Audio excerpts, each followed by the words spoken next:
বৃষ্টির মধ্যে কৃষক ভাই কাজ করতেছে, দেখি কি করতেছে, ওনার কাছ থেকে সাক্ষাৎ নেই। ভাইজান কি করেন? ভাই কি করুম, এত বৃষ্টির মধ্যে এই যে আমি ধান ক্ষেত করছি দেখছেন, আহ। এক সপ্তাহ হয়ে গেল ভাই, বৃষ্টি ছাড়ে না আমার ধান ভাই। দেন আমি কিস্তির টাকা তুইলে আমি জমি করছি ভাই, দেন আমার ধানের কি অবস্থা, এই যে জ্বালায় হচ্ছে ভাই। I high high. আমি এখন ফ্যামিলি লয়ে কিভাবে চলবো ভাই, আমার অনেক টেনশন হইতেছে ভাই, বুঝছিনি। আমার প্রায় 20-50 হাজার টাকার ধান দেন ভাই, সব ভাই নষ্ট হয়ে যাবে ভাই, আমি কি করুম ভাই। শুনে আছি ভাই, দেখেন কি অবস্থা, বুঝছিনি দেখছেন।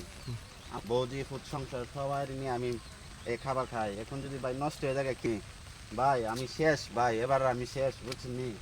মনে হয় আমার কপালে অনেক দুঃখ আছে ভাই। দেন কি সুন্দর ধান ভাই, আমার ভাই সারাটা রাত ঘুমাইছে না ভাই।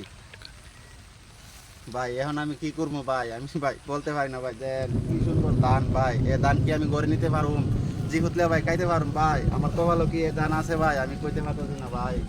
ভাই আমি কি করব ভাই। প্রিয় দর্শক দেখেন, একজন কৃষকের কান্না জড়িত কণ্ঠে কথা। ভাই ভাই রে ধান রে ধান, আমরা খুব কষ্টের কথা আমাদের এলাকার কৃষকদের, বৃষ্টির কারণে ধানের মধ্যে জ্বালা এসে বউয়ের রক্ত পানি করে আমি এই ধান আনছি তুই যা, আজকে এই ধান বৃষ্টির কারণে নষ্ট হয়ে যাইতেছে গা।